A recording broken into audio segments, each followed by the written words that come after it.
Gracias por continuar con Buen Día en esta mañana y vamos a hablar de un tema que está afectando mucho en los jóvenes principalmente, y no solo jóvenes, también niños, que son los retos, los famosos retos que hacen en TikTok. Sí, retos virales que ponen en riesgo su vida, pero antes de entrar en materia con las dos expertas que nos acompañan el día de hoy, queremos repasar esos datos que realmente nos tienen que interesar, que tenemos que saber de cuál es el acceso que tienen nuestros niños y niñas y a partir de qué edad incluso están ingresando a las redes sociales. Vamos a ver.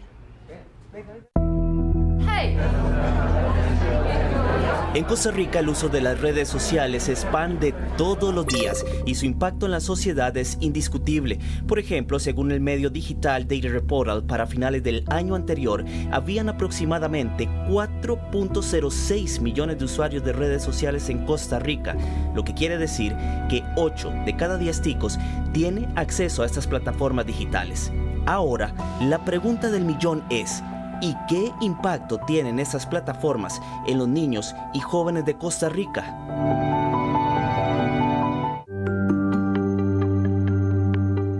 Según la encuesta Kids Online, publicada en el 2023, miles de niños y adolescentes en el país están expuestos a contenido sexual por medio de Internet. Veamos, según este estudio, los niños y niñas costarricenses tienen su primer celular a los 9 años de edad.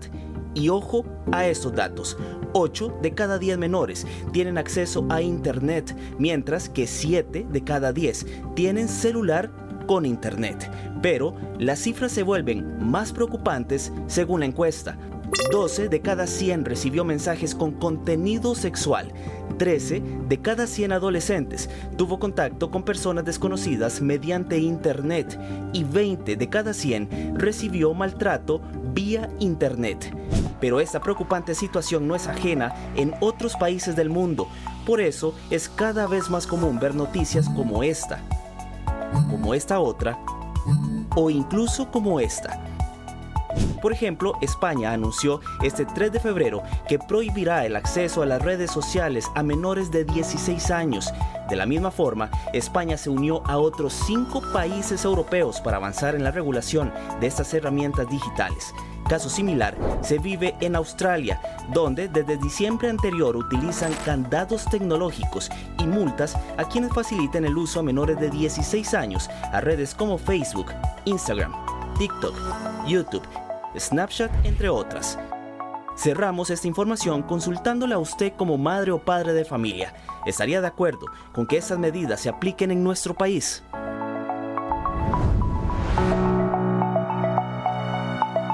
Así es, bien interesante, ¿verdad? Y nos quedamos con esa pregunta entonces. ¿Está de acuerdo usted también que esas medidas se aplican aquí en nuestro país? Y es que muchos de estos retos pueden ser inocentes o no ocurre más allá, pero hay otros que son verdaderamente preocupantes y pueden llegar a lesiones graves e inclusive hasta la muerte. Bueno, y para conversar de esto, para entender más cómo podemos apoyar también a nuestros hijos, incluso informarnos mejor y también, ¿por qué no conocer qué pasa del lado de los creadores de contenido? Invitamos a Sharon Araya, que es justamente la creadora de contenido, y a Tatiana Carrillo, quien es la psicóloga, para desarrollar este espacio como una especie de conversación, porque finalmente aquí lo que queremos es instruirnos, empoderarnos, y la información siempre nos ayuda a eso. Bienvenidas. Bienvenidas a las dos, gracias por acompañarnos. Muchísimas gracias. Empecemos, ¿a qué edad comienzan o están comenzando los niños y las niñas como haciendo videos de este tipo?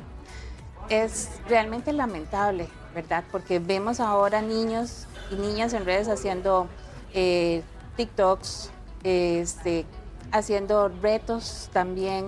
Estamos viendo niños y niñas que desde edades muy tempranas no solamente están consumiendo, ¿verdad? Sino que también están produciendo contenido. Lamentablemente en esto tenemos que ver siempre lo que está de fondo, ¿verdad? Y es un deseo de llamar la atención, un deseo de comercializar con la imagen de un niño o de una niña. Entonces, los estamos viendo, yo no sé, de pronto la gente, ¿verdad?, en la casa va a decirnos de qué edades ha visto. Yo he visto niños hasta de 4 o 5 años haciendo contenido, ¿verdad? Entonces, definitivamente el uso de las redes en etapas tan tempranas y el uso de dispositivos va a generar una alteración a nivel neurológica, a nivel de desarrollo del cerebro, porque el cerebro no está preparado, el cerebro de un niño no está preparado para recibir toda esa cantidad de información que te dan, que los likes que cambian, que los estímulos, los colores, los sonidos, ¿verdad? Entonces hay una sobreestimulación en el cerebro de un niño que está en una etapa, si estamos hablando de menos de 5 años, estamos diciendo que todavía ese cerebro está en formación. Después de los 5 o 6 años ya la parte trasera, ¿verdad? La parte de atrás del cerebro y las partes laterales terminan esta formación, y a partir más o menos de los 5 o 6 años empieza el desarrollo más frontal, que tiene que ver con toda la parte ejecutiva del cerebro. Entonces, en un momento en donde el cerebro está tan vulnerable y está en un proceso de desarrollo de un área tan importante, estamos dándole toda esa cantidad de información. Eso hablando de niños. Sharon, ahora ya hablando también de tema adolescente, tal vez conociendo un poco de tu historia y todo esto, y vamos a tener aquí desplegados también algunos de los retos que han sido virales y que tal vez parecen inofensivos. Hay unos que sí lo son y que realmente son un ejemplo de cómo sí se le puede sacar provecho a las redes sociales. ¿Puedes contarnos esta parte que decía Tatiana con respecto a la cantidad de likes? Esta necesidad de validación que a veces tiene la persona cuando está creando el contenido y lo tira esperando recibir comentarios buenos, ojalá, pero cómo se maneja incluso esa parte cuando no son tan buenos. Claro. Bueno, primero muchísimas gracias por la invitación para poder hablar de esto, que me parece un tema súper importante, porque al final es algo que nos está afectando a todos. Todo el mundo anda ya con un teléfono en la mano, así sea en el bus, caminando, si no andan los AirPods, si no andan con el Apple Watch, pero es algo que ya todos estamos enfrentando. Ahora, con esto que me mencionabas, sí es verdad que se ha hecho un tema muy popular. Estamos en un momento donde mucha gente le llamó la atención el ser creador de contenido, ven que es algo que inclusive ya se está monetizando, entonces no notan las implicaciones o los riesgos que pueden haber. Primero me gustaría mencionar sobre la huella digital, que es algo que todo mundo pasa desapercibido, y es que el internet no olvida, es un registro. Entonces lo que ustedes suban, quizá ustedes creen que es solo por ahorita, pero dentro de 20 años quizá podría salir nuevamente ese video a la luz. Claro. Entonces implica muchísimo el riesgo, por ejemplo, de querer grabar a niños, de querer grabar jóvenes que realmente no pueden dar el mismo consentimiento que un adulto en decir, no me importa si esto se sube a internet y me hago famoso. Eso como primer punto. Segundo, con esto que me mencionabas con los likes y todo, sí es verdad que si uno tiene muchos seguidores, es más fácil poder llegar a viralizar algo, porque ya uno tiene una plataforma establecida y hay mucha gente siguiéndolo a uno que quiere hacer lo mismo que uno hace, que le parece súper cool. Entonces hay que tener primero esta precaución. Sin embargo, no quiere decir que el que una persona no tenga seguidores no puede hacer algo viral, y eso es lo que está moviendo tanto a los jóvenes, que quizá tienen, no sé, 10 seguidores, pero pegaron videos de millones de vistas, y esto es atención al final, quizá atención que no pueden recibir de la misma forma en la casa, en el colegio y demás, y es muchísimo más fácil tenerlo de las redes sociales, que solo basta subir un video. ¿Qué retos o qué señales podemos recibir, Sharon, de que algún reto es precisamente peligroso para otros? Yo creo que lo primero es medir el impacto físico que esto puede tener, porque sí es verdad que muchos retos llevan eso, como cosas físicas. Entonces, por ejemplo, podemos ver quizá algunos donde se trata de pegarse una queca, algo que quizá uno ve inofensivo, como nadie le va a pasar nada por pegarle. Lo tenemos, de hecho, ese video, ¿verdad, compañeros? Sí, ¿verdad? Vamos a verlo. Aquí va a salir desplegado, véalo, ahí está. Ajá. Entonces fue algo que nació pues muy inofensivo, ¿verdad? Donde simplemente era un golpecito en la cabeza y empezó a escalar muchísimo por el morbo. El morbo da gracia, los golpes dan gracia. Tatiana, ¿qué pasa aquí detrás de esto? ¿Cuál es la intención? Perdón, ya lo podemos quitar. Por favor, es desagradable. ¿Qué es lo que pasa ahí? Ajá. Bueno, creo que aquí es importante que consideremos a la audiencia a la que va generada, ¿verdad? ¿A quién llama? Pensemos específicamente en adolescentes, ¿verdad? Los adolescentes tienden a involucrarse mucho en los retos porque están muy, en este momento de la adolescencia, están muy enfocados en la parte que tiene que ver con la aceptación de su grupo, ¿verdad? Entonces, si yo quiero calzar en el grupo, si yo quiero que me acepten, entonces yo voy a hacer ciertas cosas, voy a cumplir con ciertos comandos sociales para poder incluirme dentro de un grupo. Entonces tiene que ver esta necesidad de aceptación, y es algo que se materializa, por ejemplo, con los likes. Entonces yo sé cuánta gente me aceptó a partir de cuántos likes tengo. Entonces tiene también que ver con un tema de autoestima, ¿verdad? Si el adolescente anda en esta búsqueda incesante, que ya sabemos que tiene que ver por la etapa, porque necesita pertenecer a un grupo, porque quiere saber cómo este grupo lo acepta, si este grupo también lo aprueba. Entonces, los likes materializan esta sensación de si lo estoy haciendo bien socialmente o no lo estoy haciendo bien socialmente. Y tomando en consideración también otro aspecto que tiene que ver con el desarrollo cerebral del adolescente. Están entonces en una etapa en donde la capacidad para medir riesgos no es tan buena. Entonces, el adolescente siempre, y lo propongo así, cuando le estamos diciendo al adolescente que tiene que estudiar, y el adolescente le dice, no, yo solo necesito darle una repasadita, ya me lo sé todo. Pero mire que si no pasa el examen, que no, pero yo estoy bien, eso es muy fácil y todo. ¿Qué es lo que sucede? No mide el riesgo, no mide las consecuencias, el peligro, porque este cerebro, esta parte frontal que hablaba al inicio, todavía se está formando. Entonces, no hay una buena capacidad para medir los riesgos, para prever los riesgos, y también no está todavía bien desarrollada la parte que tiene que ver con el control de impulsos o con la planeación. Esto que sí tenemos los adultos. Yo como adulta llego y digo, ay no voy a hacer esto por esto, o voy a hacerlo en este orden. El adolescente no lo tiene, porque resulta que el adolescente está en una etapa de formación. En esta parte está en una parte que tiene que ver la formación, la conformación de la personalidad, de su identidad, y neurológicamente hablando, está en desarrollo el lóbulo frontal. Sharon, ahora que estamos viendo en pantalla por ejemplo, sobre maquillaje, que se ve algo normal, no tan peligroso, pero hay extremos también en el maquillaje. Hemos visto que hasta se llegan a cambiar ellos mismos el color de los ojos sin asesoría o sin recomendación de una persona profesional en esto. ¿Verdad? Que se ven retos como sencillos y que no pasa nada, pero también a veces escalan al peligro. Sí, yo creo que lo primero es como no satanizar, no creer que porque escuchar que hay un reto por ahí, un trend por ahí, implica que es un peligro, porque no necesariamente. Por ejemplo, aquí vemos uno súper suave, que maquillaje, que representar la cultura y así. Sin embargo, cualquier reto puede escalar. En realidad, ahora porque la gente quiere tratar de hacerlo diferente, que más creativo, que agregarle mi estilo, tal vez terminan escalando sin darse cuenta que verdaderamente implica un riesgo. Entonces, esto con mi recomendación, para todas las personas que quieran hacer cualquier tipo de contenido, reto, trend, lo que sea, primero es ver qué tanto lo vamos a escalar, ¿verdad? Qué tan lejos puede llegar. También medir cuánta gente nos está viendo, porque muchas veces uno hace cosas no con la intención claramente de lastimar a nadie, sino como esto que mencionabas, de bueno, yo me pongo colorante en los dientes para simular este color, porque me lo hago a mí, porque no se lo estoy haciendo a nadie más. Pero al final no ven que también hay niños, hay jóvenes viendo esos videos que dicen, yo también quiero hacer eso, yo también lo puedo replicar. Quizá no tengo maquillaje profesional, pero aquí tengo mi colorante de cocina que va a funcionar de la misma manera. Entonces, sí es importante entender que cualquier reto puede escalar.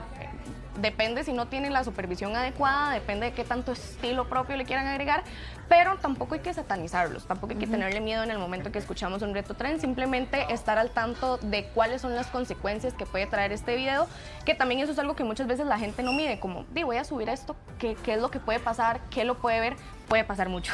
Bueno, y vemos también, yo me acuerdo, fue hace como un par de años, ¿sí? del pandemia. Challenge, en pandemia, exacto, sí, hace bastante ya. Sí. Entonces, que si era de echarse agua fría encima, también parece inofensivo, pero recuerden también que hubo muchos balonazos. Exacto, Claro. ¿no? Y también activación de algunos temas, ¿verdad? Hasta nerviosos de ansiedad y demás, que no se estaban midiendo en ese momento. ¿Qué recomendaciones, Tatiana, en medio de esto? Porque es inevitable, ya estamos en la era de la creación de contenido, donde muchísima gente, ¿verdad? Por ahí dicen, ahora todo el mundo sabe de todo y soy experto en todo. También la información que consumo, de dónde viene esa información es muy importante.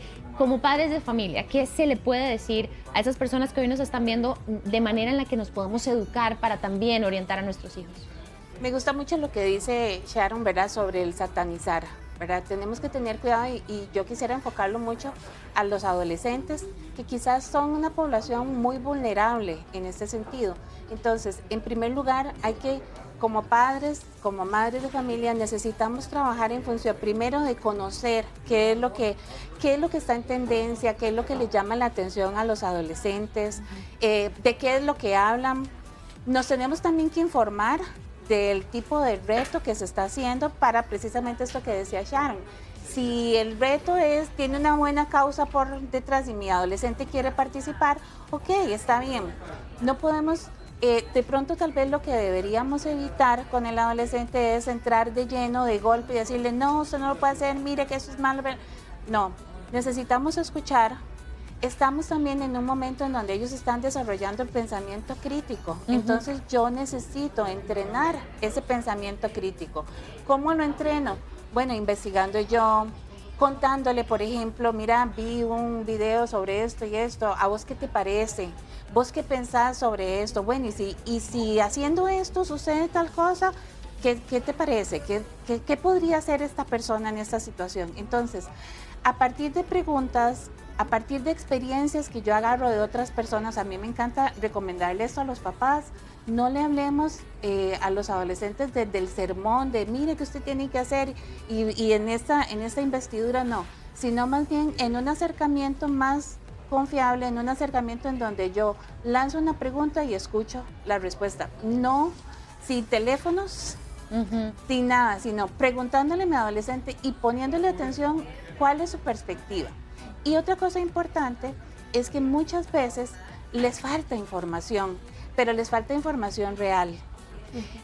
Yo siempre le cuestiono al adolescente, ¿y la fuente de donde sacaste esto cuál es? ¿Qué tanto sentido, qué tanto contenido tiene? Entonces, más allá de que nosotros censuremos y negamos, porque entonces el adolescente no va a querer después venir a contarme porque mi mamá me va a regañar. Más bien, transformémoslo en una conversación amigable, trabajemos pensamiento crítico, démosle elementos de realidad que sean también atractivos, que sean reales, ¿verdad? Y a partir de este punto, bueno, entonces yo voy a ver cómo reacciona mi adolescente. Bueno, sí, mamá, pasó esto y esto. Y trabajemos también en las motivaciones. ¿Cuál motivación te está llevando a esto? Porque detrás de la motivación o detrás de la creencia yo me voy a dar cuenta si es que estamos con un tema de autoestima, si estamos teniendo dificultades a nivel social, entonces la necesidad social me está llevando a ese punto. Entonces, como padres y madres, busquen la motivación que tiene el adolescente para hacer esto. Sharon, para finalizar con vos, ¿qué consejo le das a los creadores, las y los creadores de contenido para crear un contenido responsable? No que conlleve a retos tan peligrosos como, por ejemplo, unos hasta de boxeo, donde ponen a figuras públicas o conocidas a boxear entre ellos, sin tener como profesionalismo, claro, ese deporte, ¿verdad? Y que puede llegar hasta un accidente severo. El contenido responsable, ¿qué consejo les das a ellos? Yo creo que primero hay que entender que ahora con las redes tenemos la oportunidad de que todas las voces pueden tener un impacto. A veces se habla de que hay creadores de contenido que tienen un montón de seguidores, muchísimo engagement, pero tampoco se toma en consideración la gente que quizá tiene, no sé, 200 seguidores, y si metemos 200 personas en un cuarto es bastante gente. Entonces creo que primero entender que todas las voces tienen un impacto. En el momento en que uno está haciendo contenido, está aceptando algo que cualquier persona lo puede ver.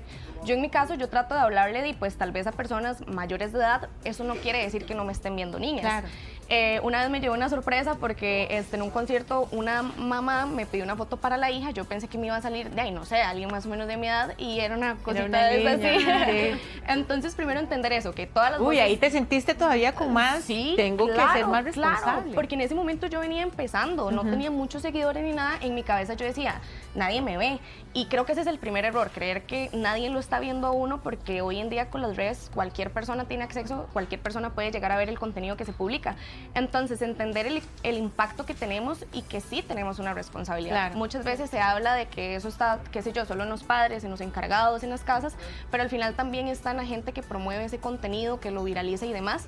Entonces, para mí eso es clave, entender que cada voz tiene un impacto. Gracias, Sharon. Tatiana, muchísimas gracias por conversar con nosotros de esto. Gracias. También. Definitivamente, creo que también la nota del inicio nos da esta alerta. Estaba leyendo ese dato, 12 de cada 100 reciben también mensajes con contenido sexual. Creo que eso tiene que ponernos a estar ahí, exactamente, estar presentes con las estrategias que ya bien vos nos decías. Así que muchísimas gracias a ambas.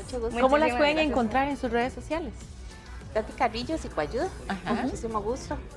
A mí como Sharon Araya 29 en TikTok, Instagram y YouTube, solo Facebook les quedo viendo. Es tu edad. Hay unos que sí tenemos Facebook todavía. Gracias a ambas por acompañarnos esta mañana. Nosotros Muchísimas continuamos gracias. con más aquí en Buen Día.